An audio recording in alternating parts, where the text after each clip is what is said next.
Hello! Hi! Welcome back to సాయం Krishna vlogs. ఎలా ఉన్నారు? బాగున్నారా? నేను కూడా చాలా బాగున్నానండి. సో, తప్పకుండా కామెంట్ చేయండి మీరెలా ఉన్నారని చెప్పేసి. అండ్ ఇవాల్టి మన వీడియో క్యారమెల్ పుడ్డింగ్ అనమాట. సో, ఫస్ట్ టైమ్ ట్రై చేస్తున్నాను నేను. అండ్ ఇవాళ నేను ఎందుకు ట్రై చేస్తున్నానంటే, మా ఆయన బర్త్‌డే అనమాట. సో, ఆయనకైతే సేమియా పాయసం ఇష్టం. సర్లే ఎప్పుడు అదే ఏం చేస్తా అని చెప్పేసి, ఇవాళైతే నేను కొత్తగా ట్రై చేస్తున్నాననమాట. ఈ క్యారమెల్ పుడ్డింగ్ నేను ఎగ్ లేకుండా చేస్తున్నానండి. సో, సింపుల్‌గా అయిపోతుంది మనకి. 3 ఐటెమ్స్ ఉంటే చాలు. షుగరు అండ్ ఫుల్ క్రీమ్ పాలు, దాంతో పాటు కస్టర్డ్ పౌడర్ అనమాట. అండ్ కస్టర్డ్ పౌడర్ మనకైతే మ్యాంగో, స్ట్రాబెర్రీ, వెనిల్లా దొరుకుతుందండి. కాకపోతే మ్యాంగో, స్ట్రాబెర్రీ అస్సలు బాగోదు దీనికి. వెనిల్లా మాత్రం తీసుకోండి. టేస్ట్ చాలా బాగుంటుంది. ఇప్పుడైతే షుగర్‌నైతే మనమైతే సిమ్‌లో పెట్టుకొని బాగా కాదు, కొంచెం గోల్డ్ కలర్ రావాలన్నమాట. గోల్డ్ కలర్ వచ్చిన తర్వాత కట్టేయండి. స్టవ్ ఆఫ్ చేసేయండి.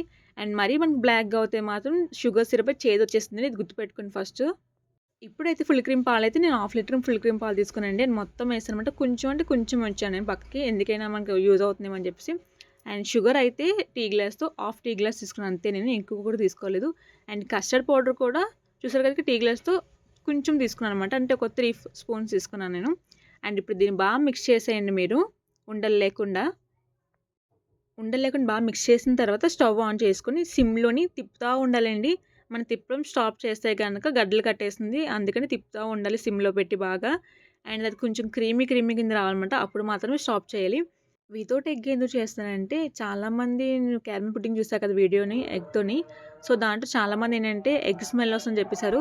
సో, అందుకే అవసరమా అని చెప్పేసి నేనైతే వితౌట్ ఎగ్‌తో చేస్తున్నాననమాట. నేను ముందు షుగర్ సిరప్ చేశా కదా! చేసిందని కుదురుగా ఉండొచ్చు కదా! సిరప్ తీయగా ఉందా, ఎలా ఉందని చూద్దామని చెప్పేసి స్పూన్‌తో తీసుకొని నా చెయ్యి టచ్ చేసి అంటే ఓన్లీ ఒక వేలు టచ్ చేశాననమాట. ఎలా ఉంది టేస్ట్ చూద్దామని చెప్పేసి. అండ్ టచ్ చేసిన వెంటనే నిజంగా అప్పటికప్పుడే నేను స్టవ్ ఆఫ్ చేశారు కదా! ఇలా వేలు పెట్టినండి కాలిపోయిందండి నాకు. ఆ నొప్పైతే నాకు ఒక హాఫ్ డే వరకు నొప్పి అలాగే ఉందనమాట. చాలా మంటొచ్చేసింది నాకు. ఇంకేం చేశాను చెప్పండి. ఇంకా అలాగే మొత్తం ఇదంతా కంప్లీట్ చేశాననమాట. సో, ఇది చేస్తున్నప్పుడు కూడా నాకు చెయ్యయితే చాలా మంటొస్తుంది. ఎందుకంటే, ఆ వేడికి తగిలి నాకు నా వేలైతే ఇంకా నొప్పొస్తుందనమాట. ఇంకా మంటొస్తుంది. ఇంకా అలాగే చేశాను నేను.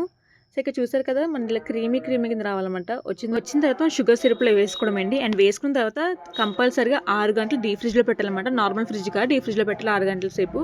అండ్ తర్వాత తీస్తే మన క్యారమెల్ పుడ్డింగ్ అయితే రెడీ అయిపోయిందనమాట. సో, తీసే ముందు చూసారు కదా! చాక్‌తో ఇలా అనండి సైడ్‌లు మొత్తము. అనిన తర్వాత తీసేయండి. మన క్యారమెల్ పుడ్డింగ్ అయితే రెడీ అయిపోయిందనమాట. నిజంగా టేస్ట్ చాలా యమ్మీగా ఉందండి. కాకపోతే కొంచెం షుగర్ తక్కువైందనమాట అంతే. ఆ షుగర్ కొంచెం తక్కువ అవ్వడం తప్పించి మిగతాది చాలా బాగుందనమాట. సో, తప్పకుండా ట్రై చేయండి. సింపుల్‌గా అయిపోతుంది, ఈజీగా అయిపోతుంది మనకి. అండ్ కొత్తగా సబ్స్క్రైబ్ చేసుకోండి. ప్లీజ్ లైక్ కూడా చేసి వెళ్ళిపోండి. సరేనా? బాయ్.